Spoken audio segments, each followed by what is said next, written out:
De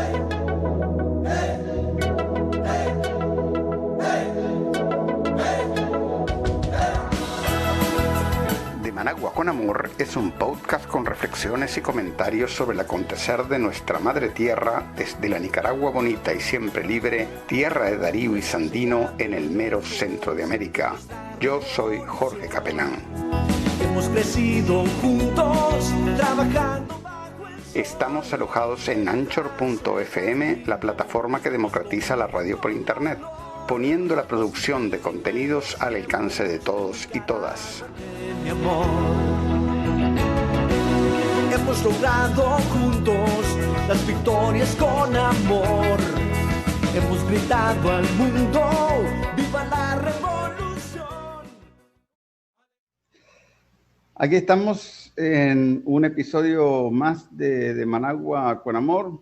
Ya pasó la primera semana del año 2021 y vamos aquí a hablar acerca de la situación nacional y de la situación actual, pues, que tiene que ver con Nicaragua, ¿no? Con el hermano, colega y querido amigo Mario Zúñiga de Radio Sandino, cuya voz todas las mañanas motiva y despierta a la militancia sandinista y le brinda informaciones y análisis en caliente sobre lo que está pasando en el momento. Adelante, hermano Mario Zúñiga, muy bienvenido aquí a De Managua con Amor. Gracias, Jorge. ¿Qué tal, hermano? Un abrazo para todos tus seguidores a través de este espacio que cada vez se hace más importante por la cantidad de seguidores y a la cantidad de gente que se le llega. A mí me parece muy importante, además, que siempre le estás metiendo más elementos, esta vez ahora en video, y eso me parece importante. Fíjate que lo que me estaba dando la bienvenida, Jorge, acá por donde nos encontramos, en mi casa de habitación, escuchamos un ruido de avión, un vuelo. Y eso yo creo que es importante porque en este tiempo da esperanza y nos damos cuenta que a pesar de la pandemia hay aerolíneas que están trabajando y están sujetándose a los controles normales del Ministerio de Salud nuestro, tal como lo están haciendo también en otras naciones. Y además, pues, porque eso puede significar el movimiento del comercio internacional. Claro, claro. Mira, bueno, empecemos por el principio, pues, ¿no? Casi 3.000 millones de dólares en exportaciones el año pasado.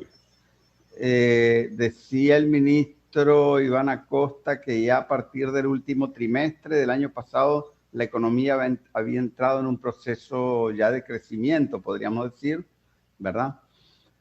Y dio cifras halagadoras, ¿cómo se llama?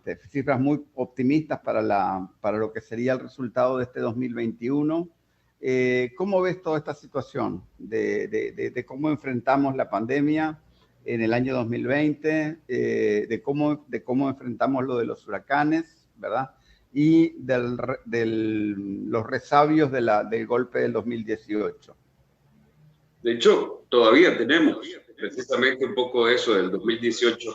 En el 2020 no solamente estábamos lidiando con efectos económicos que genera la pandemia naturalmente, y es que cuando se da un fenómeno, me lo decía ayer Freddy Franco, con quien conversábamos en el programa de la mañana en Radio Sandino, no es solamente, los efectos no se dan solamente en el año en el que surge ese fenómeno, sino que se va arrastrando por los siguientes años. Sin embargo, yo creo que es justo decir que el gobierno de Nicaragua se graduó con broche de oro en el año 2020 para cuestiones de abordaje de crisis, porque un gobierno no lo podés catalogar solamente al momento de administrar, cuando las cosas están bien, cuando las cosas están dando, cuando había, por ejemplo, en el caso de Nicaragua, había alianzas. Yo creo que existe todavía con el gran empresariado, el gran país. Yo creo que sería injusto decir, todos los miembros del PROCEP, todos los miembros de las aspiraciones políticas, todos los miembros del PROCEP, todos los miembros de derechos, todos los miembros del PROCEP, todos los miembros del piensan en negativo en relación al gobierno sandinista. Hay que recordar que dentro del PROCEP hay más de 400 empresas grandes, pero no todos tratan de figurar dentro del organismo que organiza varias cámaras que contiene el Consejo Superior de la Empresa Privada. Pero bueno, el caso del 2020 definitivamente que fue un año súper difícil, un año de retos, de victorias también, porque el gobierno logró acompañar al pueblo de Nicaragua en esas ansias permanentes de seguir adelante, de salir adelante y de seguir adelante, porque a pesar de que nuestra historia está plagada de fenómenos naturales, guerras, de dictadura, de las Somozas, de varias cosas negativas, del injerencismo norteamericano y del injerencismo de otras naciones.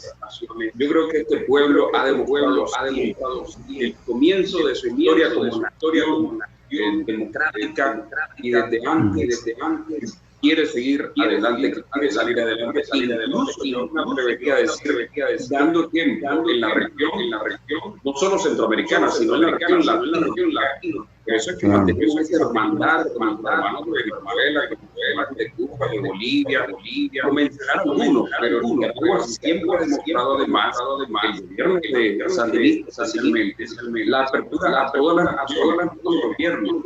Por eso es que estamos trabajando este gobierno pero también con China, Taiwán, con Rusia, y por qué no con Estados Unidos, que es una realidad económica en la región y en el mundo. Eso no lo podemos negar. O sea, la embajada se mantiene, las relaciones diplomáticas se mantienen, y más allá de que podemos en algunos asuntos específicos en materia de política. Pero bien, saliendo del 2020, efectivamente, como los expertos y las autoridades lo han venido apuntando en el último mes, vimos un repunte en la economía nacional. Yo creo, no solamente sería decir que fue por lo que naturalmente se alimenta a faltar economía a final de año. No es cierto. Ya los nicaragüenses en enero del 2020 nos dimos cuenta que había una nueva realidad, una nueva forma de vivir y de sobrevivir aún con una pandemia, que lo que no podías tener era miedo, y cuidado, debemos seguirlo teniendo, pero no miedo. El nicaragüense no ha sido de miedo, y salió a las calles, a hacer un negocio, a recuperar el trabajo, a insertarse al trabajo para lo que tuvieron que hacer una pausa, y por eso es que vemos ahora pero en positivo, como tú mencionabas, de las exportaciones que ahora pues el Banco Central, los economistas, esta semana, por ejemplo, he tenido la oportunidad de hablar con más de un economista en el programa y fuera del aire, y apuntan que los números son en positivo a nivel general, pero yo creo que hay que ser también voy a decir, no triunfalista, sino que cauteloso en decir, no perdamos, ya ganamos, porque si no vamos para atrás y nos mantenemos ahí donde estamos ahorita, ya es ganancia para un país como el nuestro, porque hay que recordar que venimos de una racha de 16 años, de los 90 hasta 2006, 2007, donde todo era negativo, tenía 5 o 6% en negativo, o sea, todo para atrás.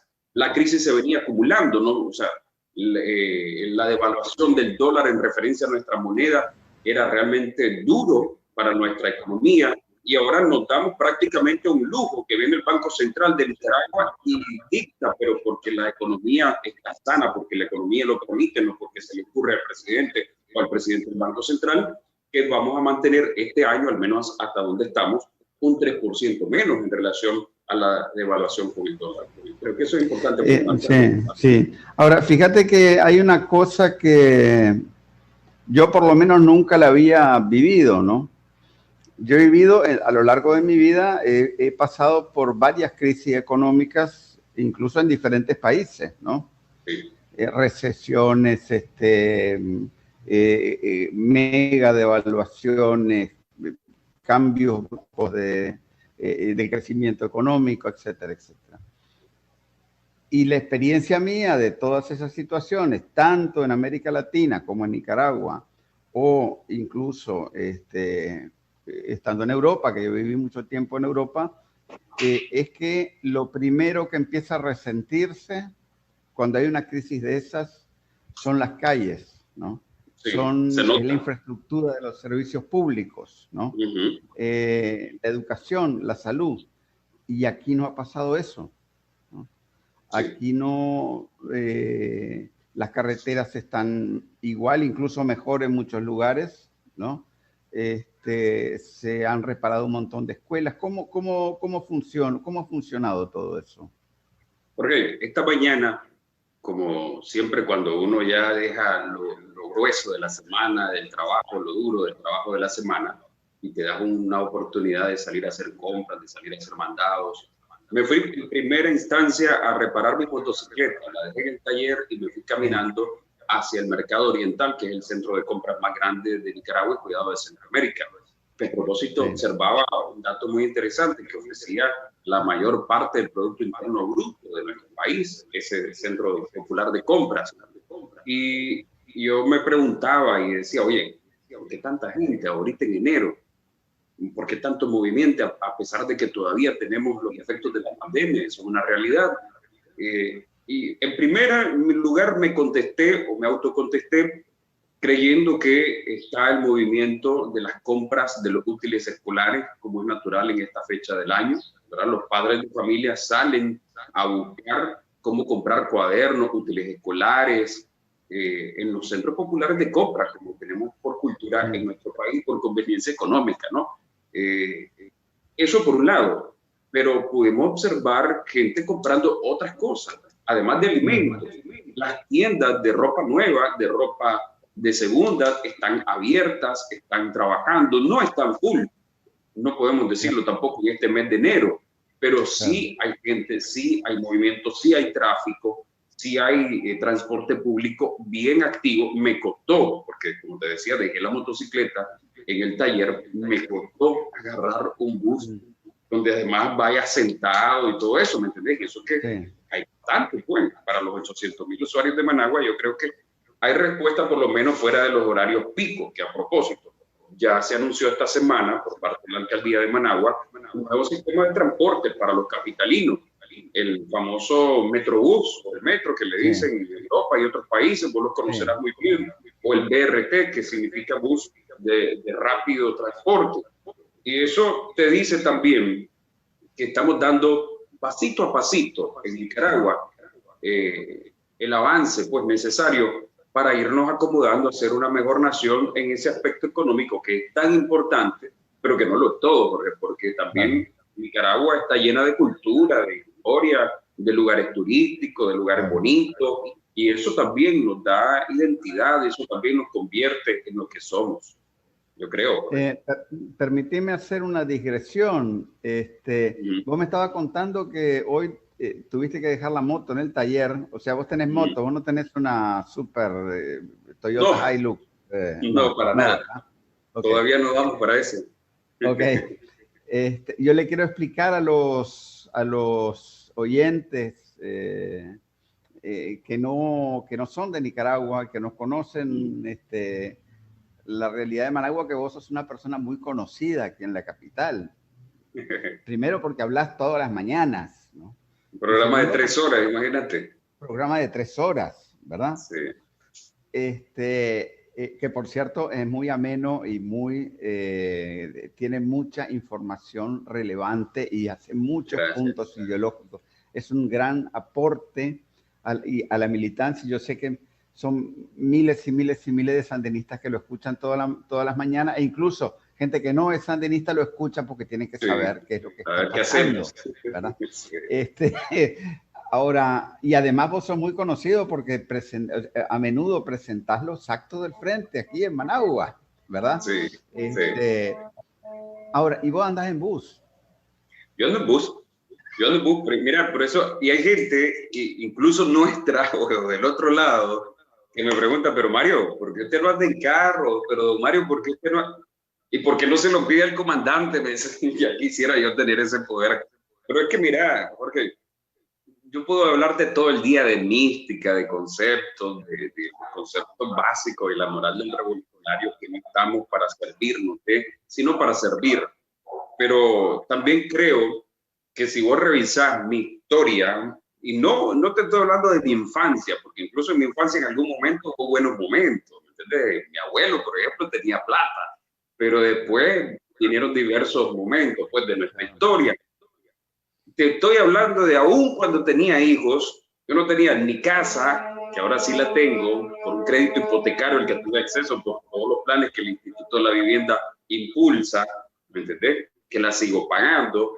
El tener motocicleta cuando no tenía ni bicicleta, yo creo que es un avance, que no es una denotación, soy simplemente personal, es la realidad de más de 121,000 familias nicaragüenses. Ese es un dato que dio ayer el Instituto de la Vivienda cuando en conferencia de prensa daba las líneas de trabajo y la estrategia para el 2021 y decía la codirectora de la institución, más de 121,000 viviendas hemos entregado desde el 2007 a la fecha en esta segunda etapa de la revolución. Eso sí, tomar en cuenta las 50,000 viviendas del programa Bismarck Martínez, que también son una realidad actualmente, que está en el proceso de entregarlas a través de las alcaldías municipales. Entonces, no soy yo, es la realidad de los nicaragüenses, que poquito a poquito, sin necesidad de desesperarnos a tener una Hilux, pero sí con el sueño, ¿por qué no?, de tenerla, porque las oportunidades se van dando poco a poco y las bases se van sentando. Creo que para allá vamos, ¿por qué no? Claro. Pero entonces, si esto fuera un régimen aislado y repudiado por el pueblo, los que hacemos este tipo de trabajo no podríamos salir a la calle. No podríamos vivir en barrios normales. Ya ves, hermano, y aquí estamos como mortales simples. Sí, sí. Sí, los que viven en grandes mansiones son precisamente los que impulsaron el golpe y toda esa retórica del régimen y la dictadura. Hay una señora que podemos revisar su historia y la podemos ubicar, por ejemplo, en un 22 de agosto del 78, haciendo una gran gesta, pero que ahora está sirviendo al otro lado porque prefirió darle prioridad a sus intereses personales y vive en una mansión con 30 hombres, protegiéndola de su propia locura, pues, porque nadie le va a hacer nada, porque vivimos en un país de libertad. A mí me da risa, Jorge, si no me pongo un poquito al aspecto político, cuando esos tipos que tienen mansiones, que tienen grandes camionetonas, que la misma Policía Nacional les sirve, como le sirve a todos los nicaragüenses, y le llaman y le dicen, mira, aquí se me metieron a mi mansión. La Policía Nacional sale corriendo a respaldarlo y está bien. A mí me da risa cuando hablan de libertad, cuando hablan de democracia, porque quieren venderle los conceptos que todo el mundo acepta como buenos, como los derechos humanos, por ejemplo, y hablan de derechos humanos como que si fuera algo exclusivo de ellos, como que si fueran 2 o 3 nada más, porque derechos humanos son también el acceso a la salud, a la educación, el acceso a muchas cosas que este gobierno actualmente, el gobierno sandinista, le otorga a la inmensa mayoría de los nicaragüenses en un proceso. No es una cosa de magia, pues ni mucho menos, porque eso no existe. ¿Ves? Las grandes naciones asiáticas, por ejemplo, que han hecho milagros económicos, que han sido estudiados incluso, tampoco es que lo hicieron de un día para otro. Lo pueden hacer rápido. La recuperación de Alemania, por ejemplo, si nos vamos a Europa, después de las guerras, es increíble, pero tampoco es en un día, en unos meses o en pocos años. Lleva sus años hacer el trabajo. Y en Nicaragua se está haciendo, a propósito que celebramos en estos días 14 años de la segunda etapa de la revolución. 14 años de que cuando el gobierno sandinista regresó en 2007 al poder ejecutivo, pero que siempre tuvo esa presencia en el poder legislativo y desde ahí respaldó al pueblo, por ejemplo, para que no privatizaran el agua, ¿recordás? En los años 90. Y ahora se ha dado un gran salto, y esto es importante dejarlo bien recalcado para tus seguidores, se ha dado un gran salto y se ha hecho un gran sacrificio para recuperar prácticamente la administración de la energía eléctrica. O sea, 22 años después, cuando los liberales vendieron lo que aquí se conoce como Unión Fenosa o Dinorte-Disur, que ha sido una empresa de capital español, ahora se recupera en un proceso también para poderle decir a los nicaragüenses, bueno, mira, esto no es gratis, esto lo vamos a pagar entre todos, porque vale plata traer energía de fuera o producirla, ¿verdad? Y aquí vamos. ¿Cómo se hace con el agua? Un dato muy curioso que a mí me gusta siempre resaltar, por lo menos con el agua se puede, porque ya es un bien natural que además tenemos en abundancia todavía en nuestro país, pero que necesitamos conciencia para cuidarla, es que en Nicaragua no se cobra el agua potable en las casas. se cobra por llevártela a tu hogar. Si vos tenés un chorro ahí, cuando vos lo abrís, vos estás claro que Enacal, como se llama la empresa de distribución de energía, de agua potable, te cobra por la tubería que llegó hasta tu casa, por el trabajo de encender todos los días esos pozos, por darle mantenimiento, pero no porque el agua valga dinero en nuestro país. No vale dinero, es gratuita, pero obviamente también no puedes estar entregando todo de forma gratuita, porque entonces, ¿cómo le pagamos, por ejemplo, al personal de Nacal para que haga el trabajo? Sí. Ahora, es interesante, ¿no? Cómo hace 14 años, cuando el Frente regresa al poder, ¿no? Aquí estaba, se había logrado impedir que privatizaran el agua, ¿no? Hubo una lucha enorme ahí para impedir que vendieran Enacal, ¿no? La empresa del agua. Sí. La distribución de la energía ya la habían privatizado, ¿no? ¿Verdad? Que era de Unión Fenosa, de norte y sur. Se dividió en dos empresas para, supuestamente para combatir el monopolio, pues, ¿no? Había que llevar los pupitres a la escuela. La escuela era gratuita solo de nombre, porque en realidad los padres de familia tenían que poner plata para pagar la luz y el agua de la escuela, tenían que poner plata para montones de actividades extracurriculares, todo era extracurricular porque se pagaba una mensualidad, porque yo se lo decía a un periodista de Estelí esta mañana en su programa, de 20 Córdobas, mira cómo es, 20 Córdobas hoy en día no es ni un taxi, estamos claros, no es ni un dólar, hoy en el 2021. Sin embargo, hace los 14 años que llevamos y para atrás a los años 90, eran mínimo 100 Córdobas, 100 y pico de Córdoba. Y cuando aquí las familias de Nicaragua suelen tener 3, 4, 5 chavalos, más meterle útiles escolares, zapatos y todo, o sea, tenías privatizada la educación en la práctica, aunque no había un dictamen de ley que así lo dijera. Y el Ministerio de Educación prácticamente tiraba al abandono el edificio y a los profesores simplemente les pagaba con dificultades, un mes sí, un mes no, y eso era la educación en nuestro país.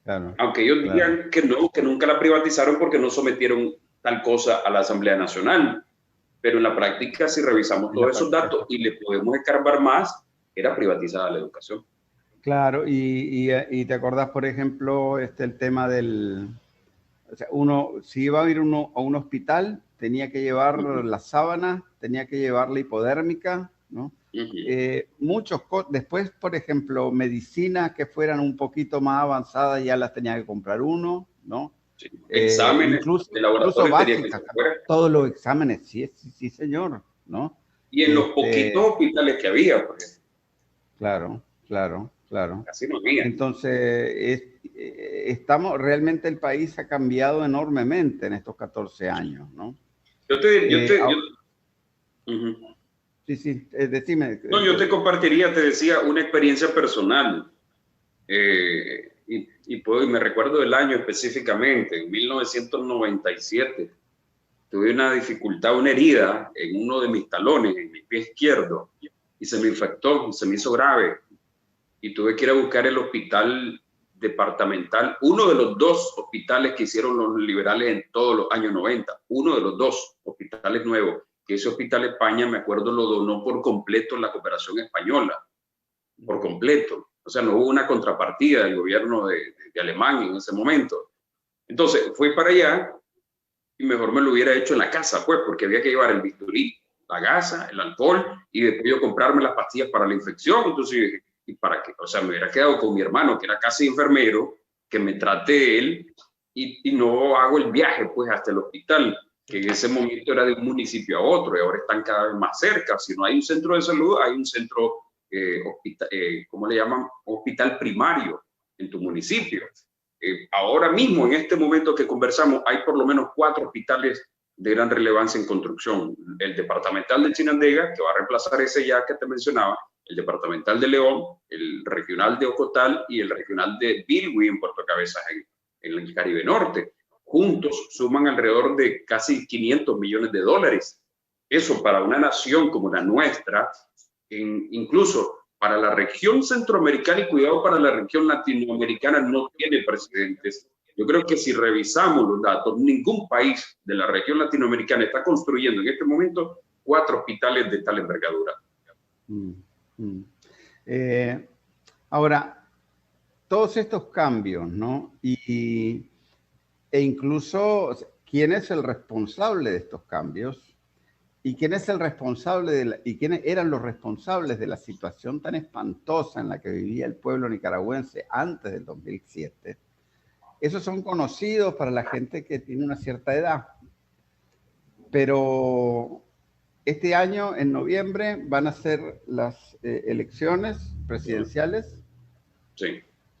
Y hay, según mis cálculos, 2 millones y pico, tal vez 2.300.000 jóvenes que van a votar por primera vez y que en el 2007 tenían 2 años.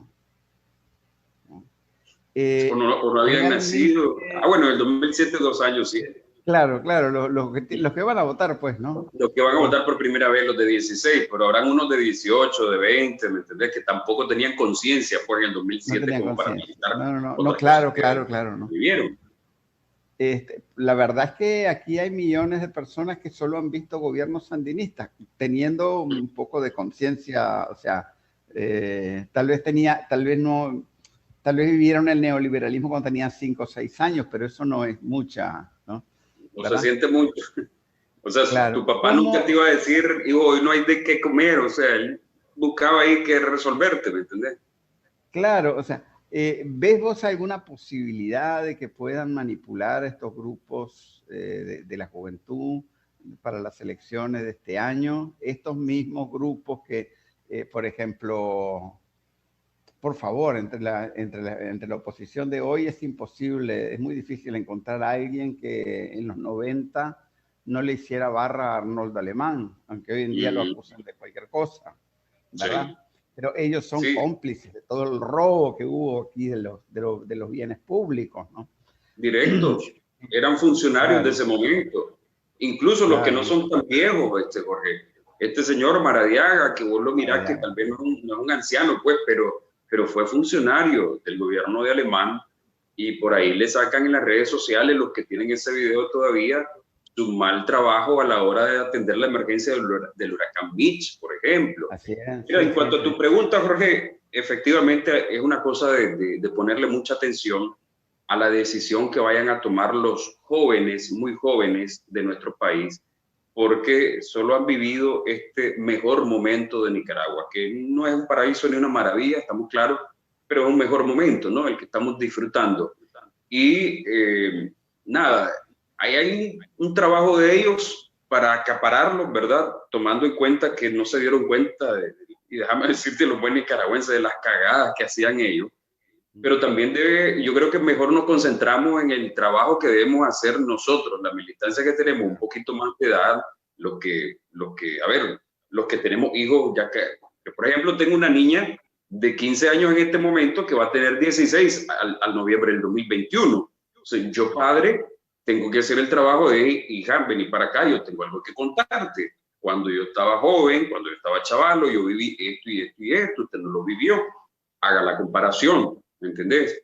Entonces, ese trabajo hay que hacerlo. Mira, pero no quiero perder las esperanzas, porque precisamente ayer o antier, mi compañera de la revista En Conexión del programa de Radio Sandino, Arelis Martínez, que es muy joven, tiene 24 años, me estaba contando que ella viene de una comunidad rural del norte de nuestro país. Tuvo la oportunidad de estudiar gratuitamente en la Universidad Nacional Autónoma de Nicaragua, en Managua.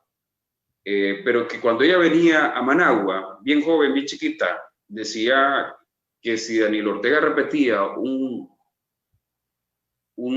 periodo más, en Nicaragua iba a haber guerra. Yo le decía, ¿por qué piensa eso? Porque mi abuelo así piensa. Mi abuelo eso me enseñó. Pero ahora Arelis, estando ese tiempo en la UNAM, aquí en Managua, se da la oportunidad de conocer por sí misma los procesos que estamos viviendo en nuestro país, a tal punto que se introduce, se integra a la Juventud Sandinista 19 de julio, se prepara como comunicadora, es profesional de la comunicación, pues oportunidad del gobierno, y se integra en Radio Sandino. Entonces, ¿me entendés? No es casualidad, es un proceso. Entonces, a esos jóvenes, muy jóvenes, también les estamos llegando, y aunque tal vez no tengan toda la capacidad para hacer las comparaciones, porque a veces lamentablemente no revisan la historia, otros simplemente no la creen, sí, de todas maneras, le alcanza, le debe alcanzar el entendimiento de qué gobierno está haciendo bien las cosas actualmente y que los otros no tienen una propuesta. Porque si por lo menos los otros tuvieran una propuesta de mentirita, entonces el joven pudiera ser engañado y decir, bueno, yo puedo elegir azul o puedo elegir rojo, pero es que no tienen de elección, los jóvenes no tienen elección. Porque si vos revisás, ahora que te metes, puedes hablar de elecciones. Arrancamos un año electoral 2021 con 18 partidos políticos, es cierto, inscritos. Ahí está, por ejemplo, el PLC, que hasta el momento pudiera ser la segunda fuerza política de nuestro país, pero con un porcentaje muy bajo de seguidores o electores, pero ahí está, pues. Entonces, ¿pero qué tenés de esos partidos? Matancinas entre ellos, y queriéndose unir una parte en un grupo, otra parte en otro grupo, queriéndose poner yo primero, el otro va detrás, y esta sí es mía, entonces no hay acuerdo y por lo tanto no hay propuesta. Esta semana salieron diciendo que un grupo de 100 expertos en no sé qué hacían una propuesta de 4 puntos, pero es que, a ver, no es seria esa propuesta, no tiene base esa propuesta, no tiene lo que el pueblo nicaragüense necesita, como lo que el gobierno en la práctica hace, no promete. O sea, el gobierno sandinista tiene más del 57% del presupuesto general de la República del año en todo lo que es gasto social, principalmente en educación y salud. Y eso es lo que palpa la gente, y eso es lo que palpan los jóvenes.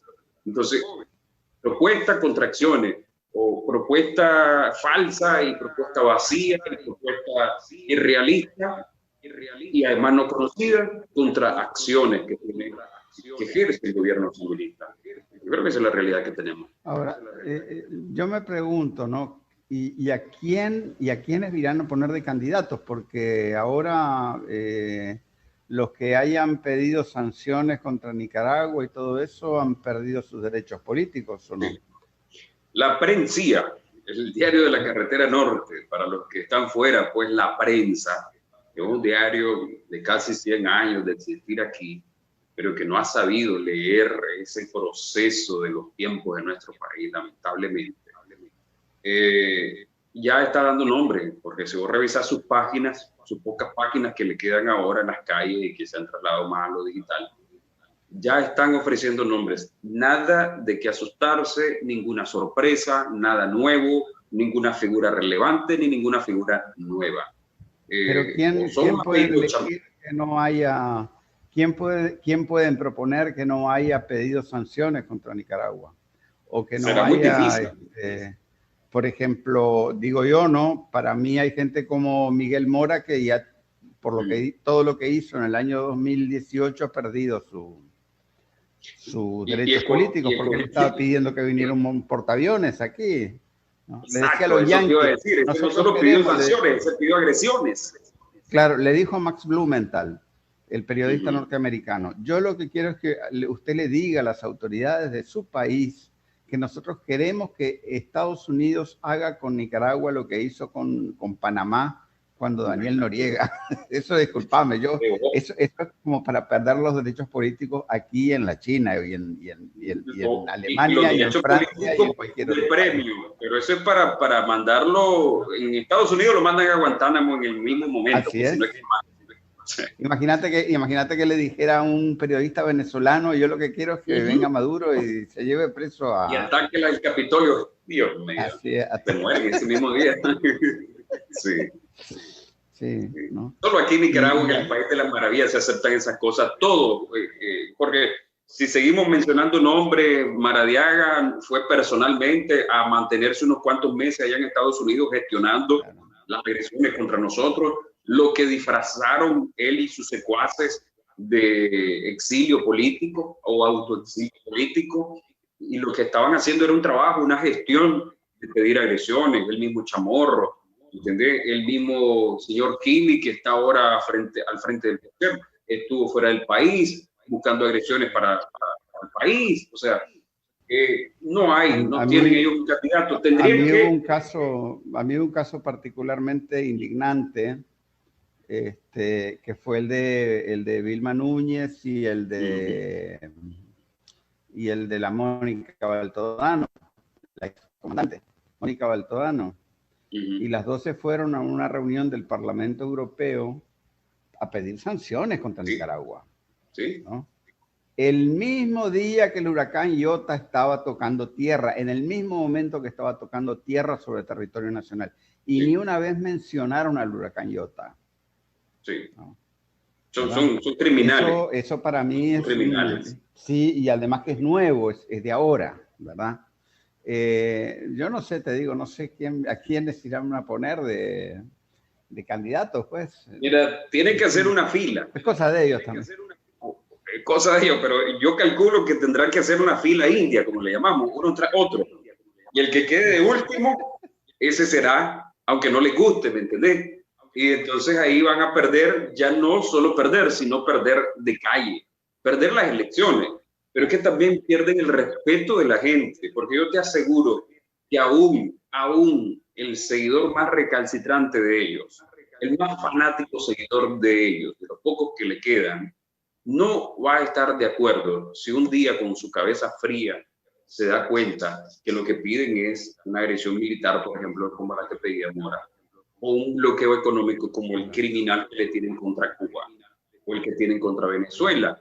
Y cuando ellos vean la realidad que vive Cuba y que vive Venezuela, no porque tengan incapacidad en sus gobiernos, sino por el bloqueo económico estadounidense, cuando ellos miren que esos pueblos sufren por eso, el más fanático de sus seguidores deja de siquiera alzarlos a ver. Sí, claro, no, obviamente. Bueno, es todo un año obviamente marcado por el tema de las elecciones, ¿no? Sí.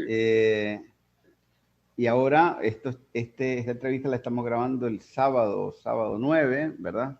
Y si mal no tengo entendido, el lunes 11 a las 5 de la tarde va a hablar el comandante Daniel Ortega. Sí. Y te empiezo a hacer una pregunta de esas preguntas bandidas. ¿Qué crees vos que puede tocar, o qué esperás vos que toque el comandante Daniel en su mensaje? A pesar de que la vicepresidenta de la República, la compañera Rosario Murillo, en su alocución de jueves y viernes, y especialmente en la de viernes, ya nos habló un poco de lo que él va a decir. Y se trata de presentarle al pueblo de Nicaragua los principales ejes de trabajo del gobierno sandinista para este año 2021, y quizá incluso para lo que resta del quinquenio, porque el gobierno de sandinista tiene eso, que trabaja por quinquenio, por planes a largo plazo, no solo para el momento. A pesar de eso, tu pregunta es válida y entonces me permito yo especular un poquito que pudiera agregarle, porque el comandante Daniel trae siempre sorpresas y nunca se queda con un solo tema, vos sabés, se extiende y porque tiene pues ese acervo y esa capacidad y no es de los funcionarios que leen un papel o un comunicado y hola hermana nación, aquí está lo que tengo que decirles, leyendo el teleprompter. No, el comandante Daniel siempre tiene algo con que sorprendernos. Pero lo bueno y en general, Jorge, es decir que siempre nos sorprende en positivo. Nos sorprende en positivo. Yo esperaría esperanzas victoriosas en ese mensaje. Yo esperaría cosas muy puntuales. Porque si ya la compañera Rosario ha dicho que el compromiso para hablar el lunes es presentar esos ejes, entonces ahí sí pues va a especificar acciones como las que han dado a conocer también los altos funcionarios de las instituciones en esta semana y que van a seguirlo haciendo la siguiente. ¿No? El Ministerio de Economía Familiar ha dicho, pues, por ejemplo, que van a tratar de poner en las manos de los protagonistas que ellos atienden unos 1.000 millones de córdobas, ¿me entiendes? Para los ejes que ellos trabajan. Escuchás a Limbur diciendo que van a acompañar a 1.920 familias este año con subsidios para que adquieran su vivienda a crédito, ¿verdad? Y, en fin, cosas específicas como esas. El Ministerio de Salud también dio a conocer sus ejes de trabajo, que son muy importantes porque seguimos cuidándonos de la pandemia, ¿verdad? Pero bueno, ahora viene el comandante Daniel como presidente de la República a dar quizá los ejes a nivel general, ¿verdad? Creo yo, sí, Jorge, que tal vez apunte algo, por lo menos comente algo, porque es una realidad absoluta sobre lo que significa el año electoral 2021. Como va a comparecer como presidente de la nación, ¿verdad? No solamente no es un mensaje político porque sí, fue un acto político del Frente Sandinista.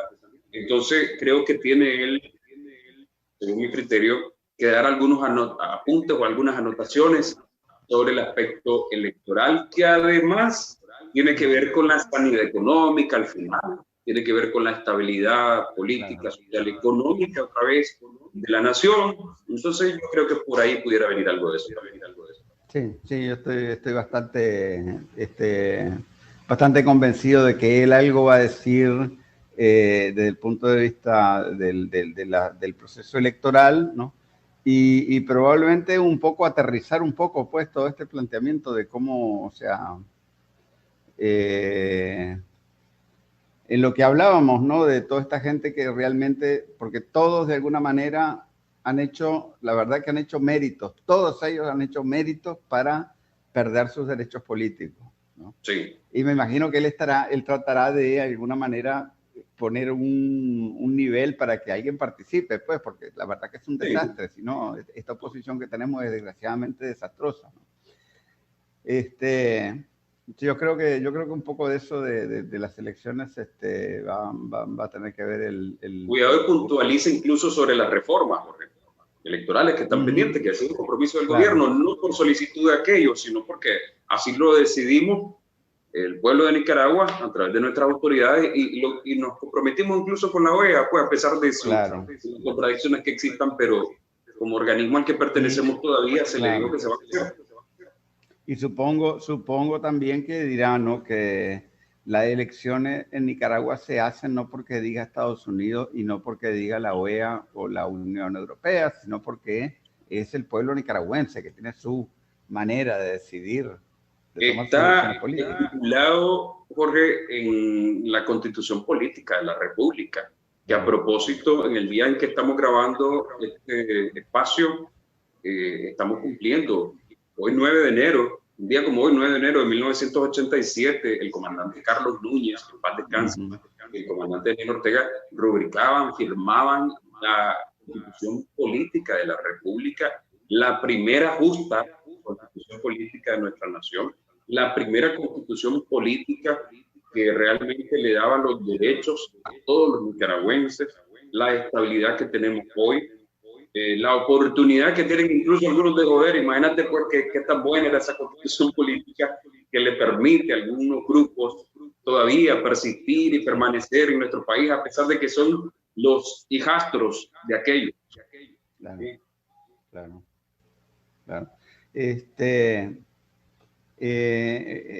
Pensemos un poco también en la situación a nivel regional y a nivel global, ¿no? En América Latina van a haber varias elecciones, ya pronto va a haber una en Ecuador, que yo espero pues que gane el candidato de Rafael Correa, ¿verdad? Sí. Vamos a tener varios procesos en toda América Latina. ¿Cómo ves vos el panorama un poco? Y además estamos observando el término del proceso electoral de Estados Unidos. Y apenas estamos a unos días para que por fin el señor Biden asuma la presidencia después de tanta oposición por parte del presidente saliente, Donald Trump, que no entiende, que hizo alboroto, que bueno, por cuenta como no hay aviones para viajar ahorita muchos, tuvo que hacer el alboroto que hacen en otros países, hacerlo en el propio. Creo que en la región, si no me equivoco, es Honduras el que también tiene un proceso electoral en este año 2021. Efectivamente, Ecuador también. Pero acordate que también hay otros países que tienen procesos locales, regionales, municipales. Perú y todo también, sí. Eso no se detiene. Entonces, y a la parte de eso, Jorge, yo diría que sería una oportunidad de ir consolidando las victorias que como región se vienen alcanzando. La recuperación del poder por parte del pueblo en Bolivia, en Argentina, son países tan importantes para la región, no solo por su aporte a la economía de la misma, sino pues por el valor de los humanos mismos, de la sociedad misma, del pueblo mismo, de cada una de sus naciones, por las riquezas que tienen, que en efecto las tienen, ¿verdad? Pero falta explotarlas, que falta devolvérselas al pueblo. Creo que también estos procesos electorales dan la oportunidad de seguir promoviendo el respeto entre las naciones, porque si yo respeto tu proceso, vos respetas el mío. Y esa debería ser una ley y debería ser una forma de darnos cuenta que debemos respetarnos entre naciones. No es hacernos ojos cerrados, oídos tapados a la hora de cuando sucedan cosas. No se trata de eso, ¿verdad? Ni pedirle a los demás que sean ciegos con nosotros, sino el respeto, pues que una cosa no tiene que ver con la otra. Y en tanto yo mire y observe tu proceso, y si me llamas, por ejemplo, para observar tu proceso, voy, lo observo, lo rubrico y observo todo lo que tenga que observar, pero respeto. Y ese es el gran punto, porque Nicaragua siempre ha pedido eso, especialmente cuando el gobierno sandinista le ha tocado administrar unas elecciones, le ha pedido al mundo respetarnos, pero no ha dejado de invitar a los acompañantes, como se les llama ahora, porque al final son, pues nos vienen a acompañar en nuestro proceso. Así que efectivamente, pues, vamos a ver si, por ejemplo, Ecuador, que es un país importante, se reintegra a mecanismos como el ALBA, mecanismo de recuperado del poder por parte del pueblo. Sí, y bueno, después también no podemos nosotros pasar por alto que dos países compañeros, pues, de Nicaragua, compañeros cercanos de Nicaragua, ¿no? En América Latina, como son Cuba y Venezuela, están entrando en periodos bastante importantes, bastante decisivos, ¿no? Sí. Por un lado, mismo, Venezuela acaba de recuperar la Asamblea Legislativa. Así es, ¿no? Interesante lo que dijo la Unión Europea, que prácticamente aceptó, pues, que Guaidó no es presidente encargado de nada, pues, ¿no? Sí. Y el futuro de Guaidó, quién sabe cómo irá a pintar. No sabemos todavía los Estados Unidos si lo van a apoyar o si lo van a votar en el... Yo creo que se van a aburrir. De la basura. Sí. Yo creo que se van a aburrir porque y ahorita que asuma Biden van a tener que volver a analizar ese apoyo que le dan a ese señor que mencionaba, pero no porque la política de Biden sea una y la política de Trump sea otra. Al final los republicanos y los demócratas son la misma chanchada, pero hay algunos matices, ¿no? que se dan, que difieren en cosas muy específicas por lo menos. Y aunque Biden ha dicho que también no tiene la mejor fe con el gobierno del compañero Nicolás Maduro, tiene suficientes problemas para asumir ahorita, para entretener de la pandemia, por ejemplo, y de la misma economía de Estados Unidos, que cada vez está siendo más golpeada, precisamente por el tema de la pandemia y por otros factores. O sea, tiene el problema de balancear un poquito más las cosas con China, tanto en sus relaciones políticas como en su tratamiento económico. Sí. Y después, por otro lado, tenemos a Cuba, que entró en un proceso. Afuera se dice un cambio de moneda, pero en realidad es un proceso mucho más importante, porque prácticamente como que están reconstruyendo el socialismo sobre unas bases más que integren mucho más los mecanismos de los costos de producción y de las dinámicas del mercado, ¿no? Y yo te digo, yo he estado viendo la... Sí. Sí, no, te decía que... Yo solo te quería contar que cualquier revolución tiene que ser también evolución. Yo creo que eso es lo que está haciendo Cuba. No, por supuesto, por supuesto. Por supuesto. Esto es un proceso ya muy largo. La preparación de este proceso yo creo que data de inicio de este siglo, ¿no? Tal vez, por lo menos yo antes del año 2009, yo ya sabía, ya me habían dicho, ¿no?, que había un proceso importante de revisión, pero eso se hizo a la manera cubana, estudiando mucho las cosas, discutiéndolas mucho y haciendo muchas mesas redondas explicando cada detalle. Es interesantísimo el programa yo lo he estado viendo últimamente, ¿no? Pero lo cierto es que ellos vamos a ver, la expectativa es que por lo menos los demócratas ahora en Estados Unidos no empeoren todo lo que hizo Trump, que por lo menos no lo empeoren, ¿no? O sea, que pare, que esta agresión económica del bloqueo pare, ¿no? Vamos a ver, ¿no? Yo esperaría también... Lo cierto es que son datos, ¿no? Sí. Yo esperaría eso, pero no más, efectivamente, porque del imperio, como dijo el Che, no esperar ni tantito así, ¿verdad? Pero por lo menos que no lo empeoren, efectivamente es una gran cosa, ya que los hermanos cubanos han sabido defenderse por sí solos en la lucha por la economía, estabilización de todo tipo, ¿no? Y ya con eso tenemos bastante, o sea, con que no se metan con ellos, los cubanos se defienden solos, lo han demostrado por más de 60 años. Yo esperaría también, tal vez no personalmente de Biden, pero sí del Congreso, de la parte demócrata, que no creen, que no se dejen llevar pues, por nuevas iniciativas que por lo general son propuestas por los republicanos. Sí, ahora no sé, porque te digo que con los votos demócratas se aprobó un presupuesto ahora un presupuesto militar altísimo, ¿no? Altísimo.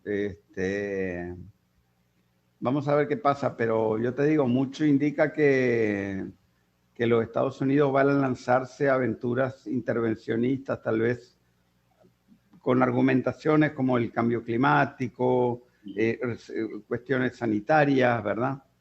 Ahora, yo, por ejemplo, en el caso ya particular nuestro de Centroamérica, yo creo que los Estados Unidos deben tener mucho cuidado si se quieren meter aquí, porque la verdad es que no es difícil ver cómo van a controlar esta región. Sí, yo creo que siempre se ha dicho, pues, y espero que tengamos razón los que nos juntamos a ese razonamiento, de que por lo menos en la región latinoamericana tiene que pensarla 2 veces, cuando normalmente no lo hacen los gringos. Si lo van a pensar por la primera vez, lo hacen y punto, ¿verdad? Pero en el caso de Latinoamérica tiene que hacerlo, efectivamente, pensarlo 2 veces. No solo porque, y no porque, bueno, porque cualquier país que elijan invadir o atacar o agredir de alguna manera, vaya a hacerle frente, porque ya sabemos, y eso no lo podemos negar, que el poderío militar de Estados Unidos es infalible en relación a cualquier país latinoamericano, pero sí, la fuerza puede hacer la diferencia. Y ellos saben que en el caso de Latinoamérica hay fortalezas de unidad, como el caso de Venezuela, de Cuba, de Nicaragua, ahora Bolivia de nuevo, y el caso incluso de países que aunque de alguna manera sus funcionarios, los funcionarios de sus gobiernos se plieguen a sus locuritas en la OEA o en la política exterior en general de los Estados Unidos, tampoco van a apoyar, ¿verdad?, una agresión en un país vecino de ellos. O sea, yo no miro, a ver, por ejemplo, al gobierno de Paraguay, que le estén atacando ahí Estados Unidos cerquita, ahí por Venezuela, ahí por otro lado, ahí por Argentina. No los miro, o sea, yo no creo que ellos quieran que sus regiones se conviertan en zonas de guerra. Saben que la afectación no solo se mide en víctimas humanas o directas, pueden ser indirectas también. Ya vemos que cuando en las regiones árabes hay un problema con uno de los países, el efecto económico, el petróleo, en otros rubros, en toda la región y al final en todo el mundo. Así que esos cálculos los tienen que hacer los americanos, ¿verdad? Yo no espero que enrumben sus armas a otro lugar, porque esperemos que no la enrumben para ningún lado. Yo lo que esperaría es que estén en sus locas aventuras armamentistas siempre, pero nada más con su razonamiento loco de seguir acumulando dinero, lo que están detrás de eso, pues, pero ojalá no puedan ejecutar pues, y el problema que tienen también, creo yo, en América Latina es que todo el mundo quiere hacer negocios con China. Y cada vez se están perdiendo más. Con Rusia mismo. Y con Rusia mismo, ¿no? O sea, la influencia de China y de Rusia está aumentando en la región, no está disminuyendo, ¿no? Sí. Y yo te digo una cosa, en el caso concreto de Centroamérica, el problema es que atacar a Nicaragua, destruir a Nicaragua es un mal negocio para muchísima gente. Exacto. Fuera de Nicaragua, ¿no? O sea, es muy difícil para Estados Unidos conseguir el tipo de alianzas que ellos lograron forjar cuando atacaron a Irak, por ejemplo, ¿no? Cuando atacaron a Afganistán, que prácticamente eran como 20, 30 países juntos, todos, ¿verdad? Apoyando la misma línea interventora. hoy en día es muy difícil. O sea, una cosa es andar como el presidente de Costa Rica diciendo barbaridades contra Nicaragua, insultando y todo eso, ¿verdad? Pero a la hora de la hora tener que ponerse de acuerdo con nosotros para poder garantizar, por ejemplo, la fuerza de trabajo de la que ellos dependen, que es fuerza de trabajo. La apertura de fronteras. La apertura de fronteras, ¿verdad? Exportaciones e importaciones, o sea, es un negocio en el que estamos amarrados todos. Y yo te digo, aquí mismo en Nicaragua, en la región entera, hay tal vez no empresas que vayan a mover varias decenas de miles de millones de dólares, pues. Pero ahí están, o sea, hoy en día Nicaragua es un país abierto, con un gobierno sandinista, abierto al empresariado privado de todo el mundo, no solo de China, de Rusia, como notábamos, pero sino de todo el mundo. Y aquí hay empresas norteamericanas que le pueden decir, hey, tenemos excelentes relaciones con Taiwán, que es un gran amigo de Estados Unidos. Sí. Tenemos esta mañana, por ejemplo, esta mañana presentó sus credenciales el nuevo embajador de Arabia Saudita aquí en Nicaragua, y Nicaragua estaba firmando 9 convenios de cooperación, entre otras cosas, dátiles que ellos donan para la cuestión de la merienda escolar, ¿no? Y yo te digo, no es que yo no soy ningún fanático de Arabia Saudita, todo el mundo sabe lo que yo pienso de Arabia Saudita, pero el hecho es que Nicaragua tiene una política exterior súper flexible, y entonces eso es le dificulta a Estados Unidos impulsar una intervención militar directa contra el país, ¿no? Ni aún como la que pidió Miguel Mora, como la de Panamá, que fue una cosa, dicen algunos, quirúrgica, pero que causó varias miles de víctimas mortales, ni aún una de esas, porque este es un pueblo, además, Jorge, hay que decirlo, aguerrido y comprometido con su paz. Y si aquí nos tocan a uno, nos van a tocar a todos. O sea, aquí no vas a venir a decir, voy a hacer una cosita, no, espérate, aquí o se arma o no se arma, pues, ¿me entendés? Entonces, no se puede hacer. Dios mediante, además. Las condiciones de la militancia sandinista hoy en día son muy distintas de las que tal vez había en abril del 2018, cuando tal vez había un adormecimiento en muchos sectores, pero ya hoy en día no hay ningún adormecimiento. Tenés mucha razón, nos despertaron, nos reactivaron, nos agruparon, nos hermanaron. Yo creo que hay que agradecerle a Dios, Manuel. Así es. Y me acuerdo pues cuando en pleno golpe, incluso cuando estábamos yendo allá a Radio Sandino a hablar de estas cosas, de lo que estaba pasando, ¿verdad? Sí, en el momento. En el momento, ¿no? Y que por cierto, en un momento dado pasaron un grupo de golpistas ahí quemando árboles de la vida, ¿no? Pero después esa fue una zona que fue controlada por los sandinistas después, ¿no? Sí, rápidamente. Pero sí sufrimos agresiones ahí en el edificio, o sea, por el lado de Tizcapa. Para los que no saben, Radio Sandino está a la orilla de Tizcapa, es un lugar que una táctica militar podía interferirnos, agredirnos, y no lo pensaron ni así, sino que también en frente.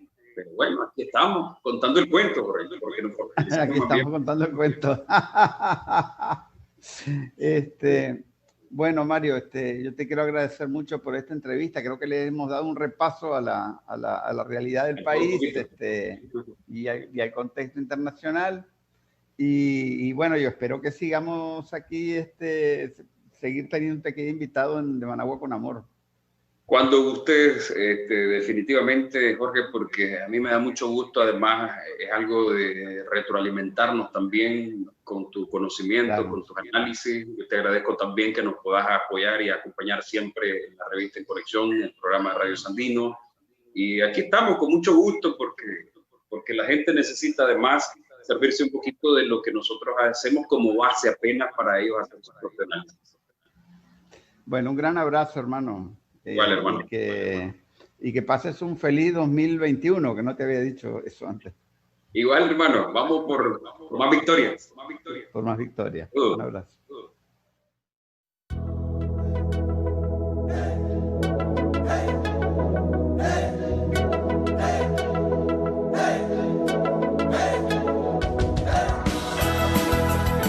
Nicaragua con Amor es un podcast con reflexiones y comentarios sobre el acontecer de nuestra madre tierra desde la Nicaragua bonita y siempre libre, tierra de Darío y Sandino en el mero centro de América.